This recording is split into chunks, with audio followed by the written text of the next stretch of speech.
Gyrojet, this one showed up in a James Bond film, You Only Live Twice, back in 1967. Rocket guns, very powerful. See the little holes in the back for jet propulsion. MB Associates built it in the 60s, and the whole idea flips how a gun normally works. It's not a bullet fired by gunpowder in a chamber, it's basically a mini rocket. The projectile carries its own propellant and shoots out through angled ports at the base, so it actually gains spin and speeds up after it leaves the barrel, instead of losing energy like a normal round. That means almost zero recoil and no real muzzle blast. But up close, the projectile hadn't built up speed yet, so accuracy and impact at short range were both weak. The US Navy even tested it for underwater use, where regular bullets struggle against water resistance, and it still failed there too, plus the cost per round was way higher than normal ammo. Dardick Model 1500, instead of a normal revolver cylinder, this thing used triangular chambers, and the ammo itself, called a tround, was triangular too.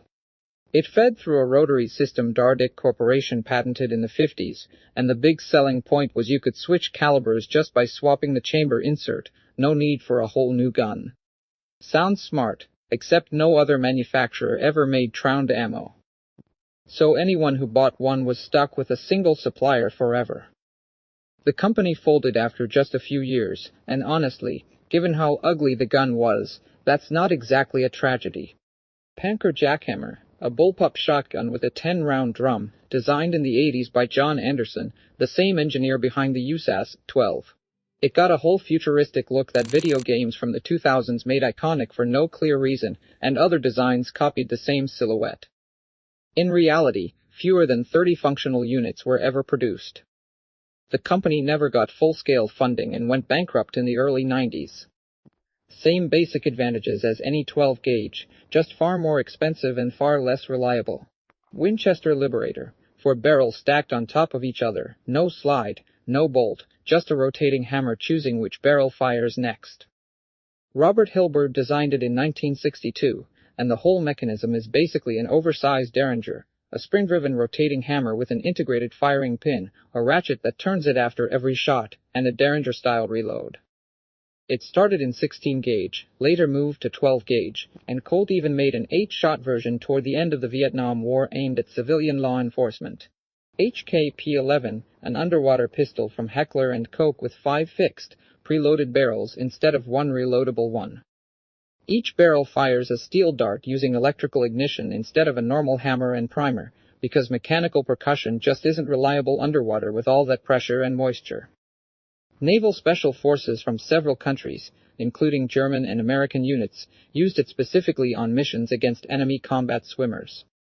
The catch: there's no field reload at all. To reload, the entire weapon has to go back to the manufacturer or an armorer to swap the whole barrel block, which limits it to very narrow, short missions. Gilboa Snake, built by the Israeli manufacturer Silver Shadow as a modular AR platform system. 2 barrels mounted side by side or stacked on one receiver, each with its own magazine, switched by a selector without disassembling anything. One barrel runs 5.56, the other runs 7.62 by 39 or .308 depending on configuration. The idea was to avoid carrying 2 separate rifles or swapping upper receivers mid-mission, which takes time and leaves an operator exposed. In practice, it just makes the gun heavy and doesn't offer much real advantage, so besides looking like something straight out of Doom, it never saw serious use. Korobov TKB-022, an experimental Soviet assault rifle from the 60s, nearly a full bullpup with a receiver made mostly out of bakelite. German Korobov designed it to compete directly against Kalashnikov's rifle in Soviet trials, and lost, what became the AKM and later the AK-74-1 instead. The TKB-022 never left the prototype stage, and only a handful survive in Russian museums today. But the polymer bullpup concept it tested basically predicted the entire wave of Western European bullpup rifles that showed up 2 decades later, and nobody in the West even knew this Soviet prototype existed. That strange color comes from the heavy use of bakelite, a cheaper, lighter alternative to polymer that brought the weight down to 2.3 kilograms, almost a full kilogram lighter than the AK-47.